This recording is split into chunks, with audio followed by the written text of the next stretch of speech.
the city of the sun. You could have stayed, it's only over when the day is done.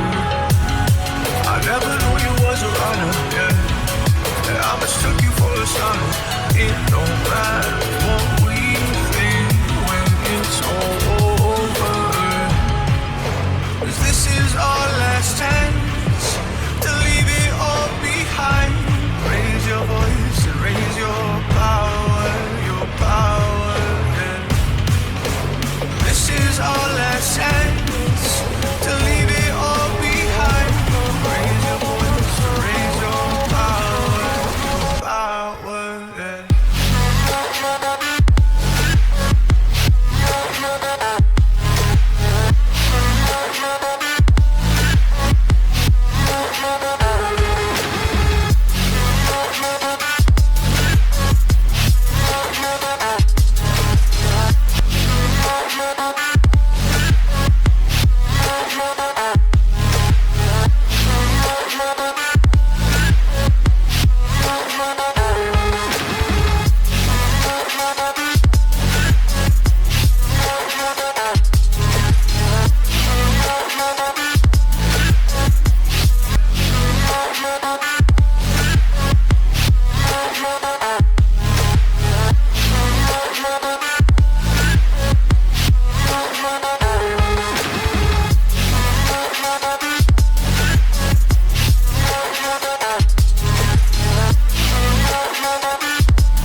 Archie, is it fun?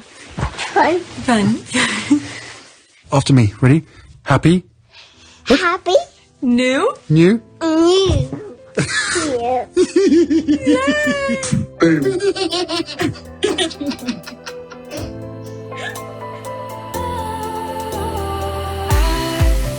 Was wrong to say I wouldn't change a thing, 'cause in the story of our lives, the best of times through color glass, time moves on enough to let me move on past, but every little now and then it creeps on back to shape my smile.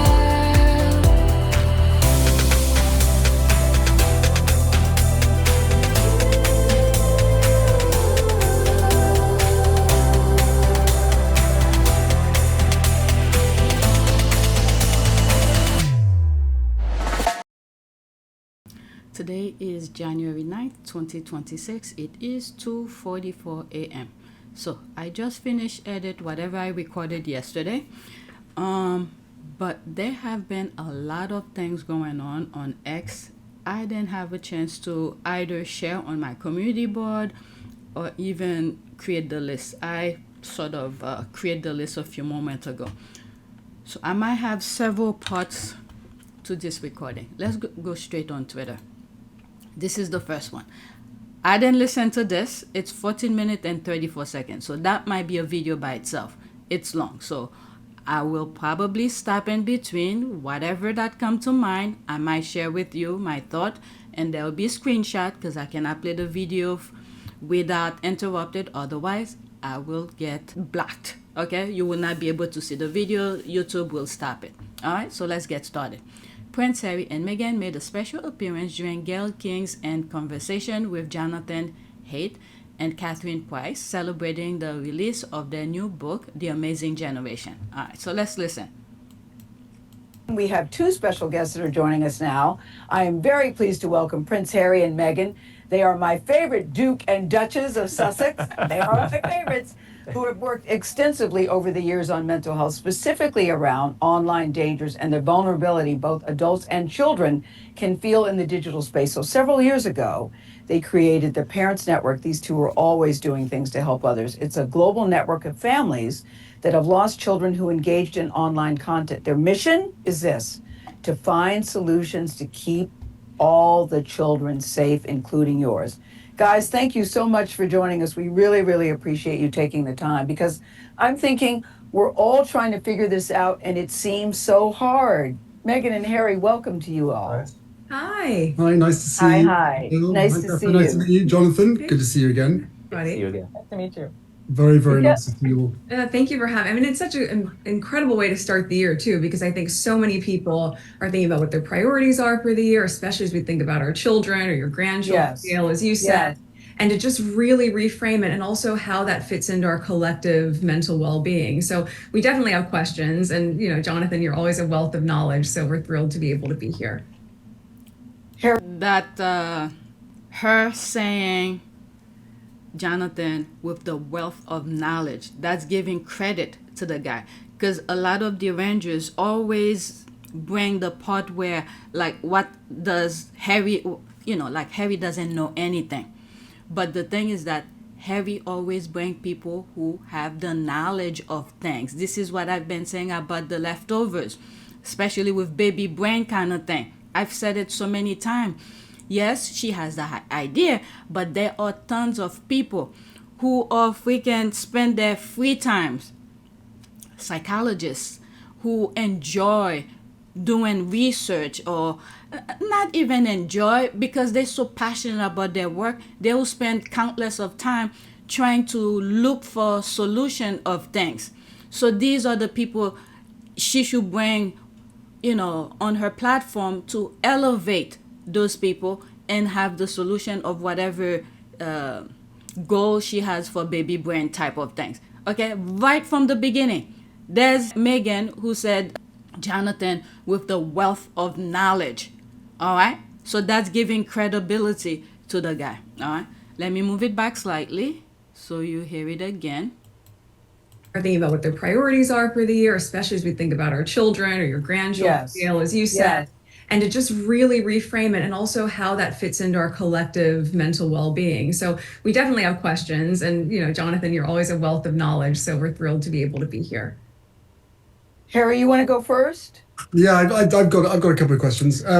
Jonathan, first off, we saw you last on World Mental Health Day, and over the years we've worked with you on how the digital space is deeply affecting our collective and mental, emotional, and physical health. And obviously, a huge congratulations to you and the outcome of your research, which has created a parent-led movement. There it is. Like I was saying, many of these people, they enjoy the work that they do. They spend countless of time doing research. There's Harry just said it. All right, let's continue. I'm not going to move it back.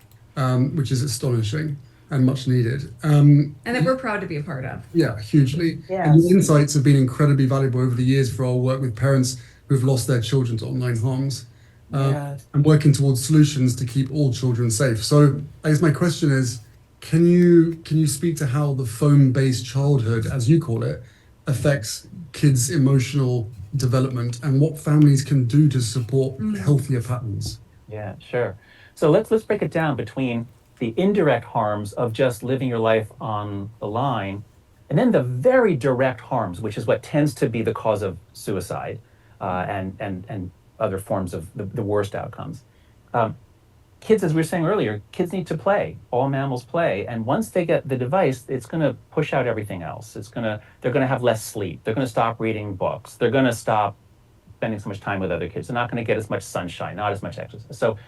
So as they get more and more into a screen-based life, all the things that children need to do get pushed down and pushed out by these screen activities that are engineered for addiction. That's the first thing. Secondly, emotions are powerful and difficult, and we need to train up with thousands and thousands of situations as children in order to master our emotions, learn how to understand them, how to understand others. That happens in play, especially outdoor play, running around, any sort of play. It also happens from reading novels or from watching powerful movies. So there's all sorts of things that have to happen, but none of those things happen anymore. Once they get on, especially the short videos, that is so addictive, it's going to push out everything else. So that's part of the way it retards emotional development. But what we've learned, especially from studying Snapchat, is social media is a way in which adult men from around the world can talk to children. Yes. completely insane that we've allowed this to happen. Yeah, the creepy people aren't in playgrounds anymore. They're on. They're on, yes. So if They're they in go your to house. playground, if they go to playground, They're in your house. yeah, and you don't even know it because Yeah. kids Just can talk, open accounts right. without you knowing. Yes. Crazy. Right.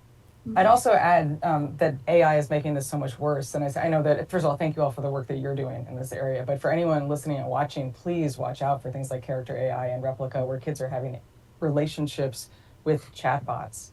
I mean, as John is saying, we need to help our kids develop human skills and human relationships. And both of us have done a lot of research on human flourishing, what it takes to have a meaningful and full life. And relationships, human relationships, are at the top of that. And as we point out in the book, there's something very cynical and dystopian happening right now, where these products have made people more lonely, and these tech companies are solving the problem by inserting more chatbots into their product and encouraging people of all ages, including children, to interact with them. And John has a great line about, if you want to be a grandparent, then don't let your kid be on relationship with the chatbot. But please, parents listening, like, that is something that is not well known enough. It's also important, you say in the book, guys, that, these tech companies don't care about you. You are a product and they are using you. Yes. And I don't think kids and parents really understand that. That's right. Yeah. We know from their internal correspondence that all that they care about is maximizing the time on the screen. They literally give their engineers rewards if they can find a way to increase that. And they know from internal conversations, they know that this is hurting kids, but they won't stop. So yeah, these companies have earned our ire, and I would even say our disgust. Well, Meghan and Harry, I know how engaged you are as parents. I'm curious, Meghan, what questions you have. Oh, of course. Well, actually, what you were just Catherine. saying triggered when we were doing work on this almost 5 years ago at Stanford. Do you remember what they said about in the online space? It's one of the only other places where you call the customer a user. And what they say, the only other place that you hear that is with addiction and Drug dealers. drug dealers. They're users. You're creating habits. So everything you're saying, I think, of course, rings true. We know in the work that we've done the tolls that digital pressures can take on young people, and also the ripple effect that has on families, parents, entire communities. But we touched on this in the fall, Jonathan. I think it'd be really helpful for people to hear, even if they heard it from you once before, to hear again the data and the metrics that you have on how the screen time is entirely correlated to rising anxiety, loneliness, depression, specifically in kids. It's so compelling. So if you're able to share some of that, I would love to hear it too. Yes, it's all stored up here. Thanks. So I'll keep it brief, but first we have the fact that mental health, adolescent mental health, was pretty steady. The numbers weren't going up or down from the 90s through 2010, 2011. And all of a sudden, around 2012, 2013, rates of depression, anxiety, self-harm go skyrocketing in all the English-speaking countries, in Scandinavia, and it now looks like a little later in many other parts of the world. So that's one correlation. Another is that wherever you look at these devices, the kids who are using them a lot are in really bad shape compared to the kids who use it very little. Third is that there are now experiments so that when you have young people get off social media for a week or two, their mental health improves. We just found out recently, Meta did one of these experiments itself. It was called Project Mercury. They found that too, and they buried it. They didn't let it get out. So we have so much evidence. It's not just a correlation. There are longitudinal studies. There are natural experiments. I mean, there's so much evidence now. Plus, Meta, by the way, is Facebook. Okay, so Meta did that experiment. They got the result similar to how the royal family did the investigation about the bully. So the result that they got, they didn't like it, so they bury it. So Meta is Facebook. Move it back slightly. We just found out recently, Meta did one of these experiments itself. It was called Project Mercury. They found that too, and they buried it. They didn't let it get out. So we have so much evidence. It's not just a correlation. There are longitudinal studies. There are natural experiments. I mean, there's so much evidence now.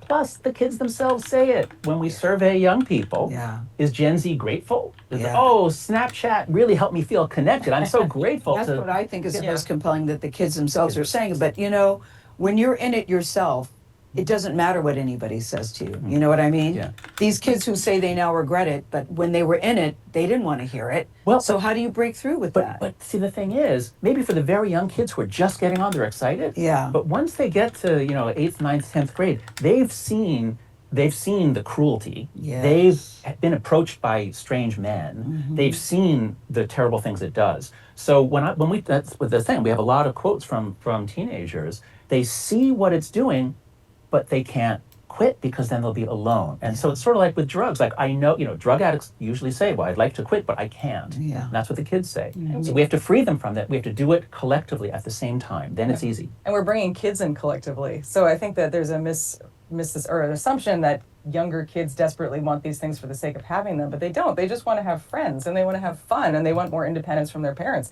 And that's all developmentally appropriate, but it should not come through a screen. So once younger kids understand how they're being manipulated and being taken advantage of, they get outraged in a really productive way. That's what we've seen from people reacting to this book. They don't want that. And once you're like, hey, you have the right to have a wonderful childhood. You have the right to have real friendship and real freedom and real fun, which are three of the tenets of the book. They're like, oh, that's why we're hearing from young kids who are like asking their parents, can I go out and have more experiences? Because I want that. It's not because they want the apps, they want the experience that they think comes from that. When they realize that's not real, they don't want it. And what age do you think parents should have this conversation with their kids? I see little 2-year-olds that know how to swipe. And you'll show them a phone and they know how to hold the phone up and punch it on the key. There's videos of chimpanzees using Instagram. And if a chimp can figure it out, like literally Google that. It's Yes. Yeah. Well, so the thing, as we were saying before, stories are good. Quick dopamine is bad except in very little doses. And so sort of the touch and swipe, the technology just is quicker at setting up addiction than, say, a computer where you have to type or use a mouse. So I'm not saying don't ever let your kid use your smartphone. Yes. But anything they do for an hour or two a day is going to, over time, have an effect. And that effect is going to be, quite possibly, a kind of an addiction. And I'd say start now. I see the dog behind. I see.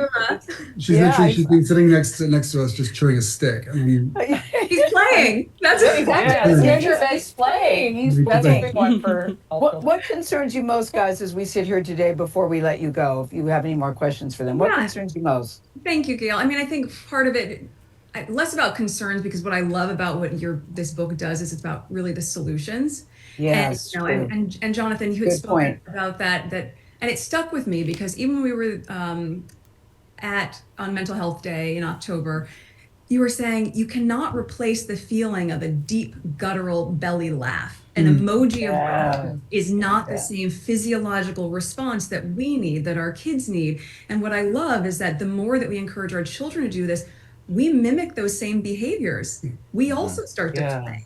And we also start to be more present. And so I think as we look to New Year's resolutions, which we're all making, and I know for a lot of people, it's probably less laughter emojis and more real laughter, and also less screen time. I guess, for both of you and for Catherine, are there any adjustments and tweaks that are tangible that people could start to implement today for their families, especially as we've come back from holidays? That reintegration after 3 weeks off school can be really tricky for parents. And I know because we all know as parents and as working parents, we want to create good habits that are lasting for our children. But we also, we've got to be realistic about what we can do consistently.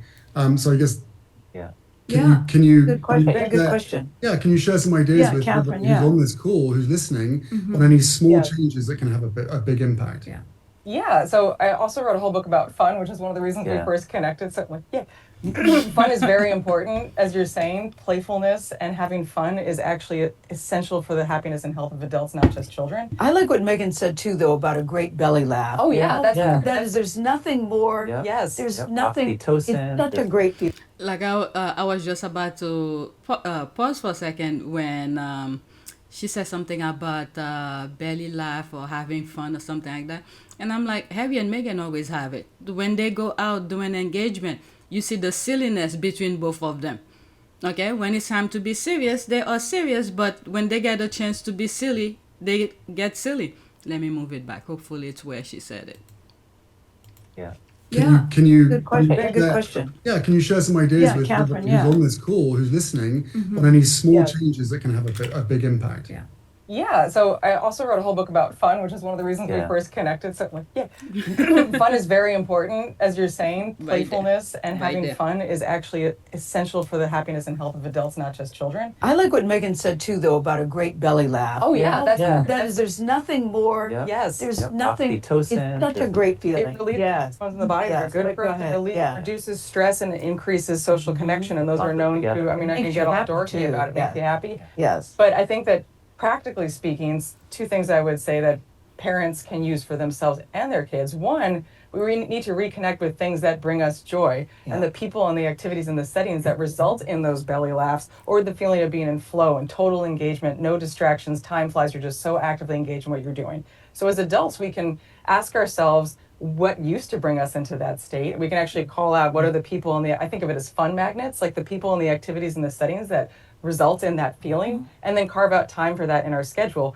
But you can brainstorm with your kids about that as well. And once you have a sense about the things that bring you joy, happiness, and fun, the practical tip I would give you is to make it as easy as possible to access those things. So one of the main things that tech companies do in their design is they reduce friction. They want to make it as easy as possible to use their products for as long as possible, because that's how they make money. That's why feeds are endless, why you don't have to do anything to watch the next TikTok video. So one thing you can do in your house is make it harder to access phones and technology. I charge my phone in the closet. That's one thing I forgot to mention in the original recording about charging your phone in the closet. You have to be very careful. If there is a malfunction, electrical malfunction happening in the closet you may not see, fire could easily spread very quickly. So that's something, question mark. All right, people need to be very careful of it. Perhaps put it in a place where, which is what she's trying to say, is put it in a place where it's not easily accessible. But putting it in an enclosed place where you may not be able to see smoke, or the smell of it will take a while to come out for you to smell it, and then prevent smoke detector. Let's say your smoke detector is far away from it, for the smoke to get close to the smoke detector. So that one, I have a question mark about it. So be very careful with that one.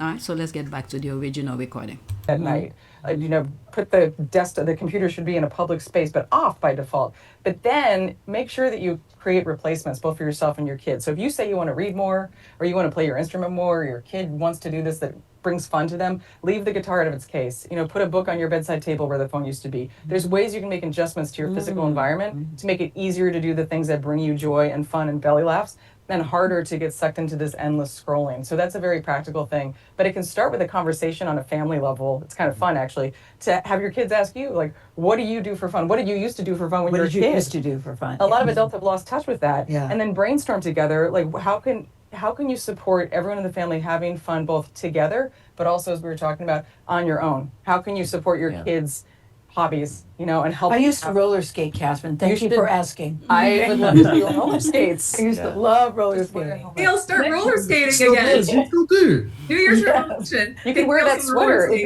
Yeah, I could wear this sweater and roller skate. I used to love it, though. Meghan and Harry, Duke and Duchess of Sussex. Those are my favorite Duke and Duchesses. Did I mention that? There's only one. There's only one. The two of them are terrific. Guys, thank you so much. Thank you, Thanks, Gayle. guys. Thanks, Thank you Catherine. very much. Thanks, Robin. Well done, guys. Congratulations. Yeah, Well done. amazing. Thanks for Thank everything you're doing. The same back at you. See you guys. That was nice. Okay, so there's no comment, but a lot of retweet, and I think I have one of those retweets. We have two special guests that are joining us now. While it was talking, I looked into the meta research. I took a screenshot. I probably will share it as the video was playing when I got it, and I took a screenshot. So these are one of the retweet here. Is there any comments? Let's see here. Okay, 2026, here we go. There's the Duke and Duchess of Sussex out, supporting and helping others and making a difference. They look rested and glowing like the sun. All right, so that's a screenshot of them. Okay, so a lot of hashtag. Let's pause this. They are consistent and persistent and giving back to the people, always showing up and doing good. Purpose, creating a better, more productive lives for the people. Okay, bloody hell, they've used so much filters. Her nose, okay. we don't have time for this right now. Okay, OMG, I love them so much. Throughout all the noise, they still keep rising and marching on. Brilliance. There's the thing, the prayer thing here. That's an ad. There's a loving eye. So, oh, there's more about Travalyst. Okay, so this is extra. After I share this, that will be one video by itself. And this video that I'm talking in right now should have been on our part of Pew service. Maybe I'll take a screenshot, put it on my community board, but I'll be putting this on PYTE. Hey, I'm spending time creating it, and yeah, there's some stuff I need to do. I need money. Okay, so you guys donate to my PayPal, Cash App, or become a member to help support this channel. All right, so this is the next tweet. I happened to catch it by accident. Let me pause and put it on the list. So there were a lot of things going on yesterday. I wasn't really online that much. All right.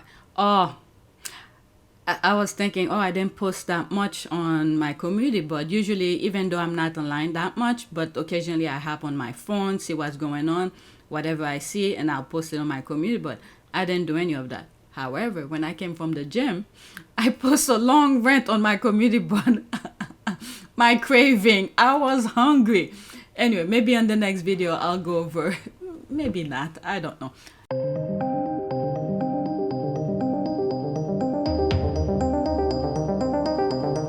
Let's get this out of the way. Prince Harry's Travalyst look forward to 2026. A very happy new year from all of us at Travalyst.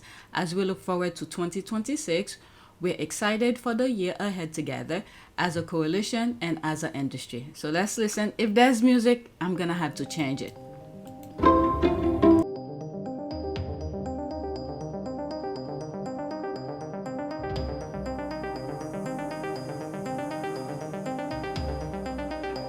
To change travel for good. Okay, as I was listening to this, because if I show this on PYTE, I'll have to put screenshot and all of this so I don't get black for it. So I'm gonna put this video on our part of Pew service. Go check it out. Or if you, maybe they have it on YouTube somewhere. All right, so there's that. Thanks for the updates. There's all of this. Okay, so to see the full video without any interruption, go on our part of Pew service. I will share it just the way it is. All right, so that is it. The next video that I'm gonna be doing will be on OPPS Team Sussex, or perhaps PYTE. Let's see. I'm gonna start the next video with this.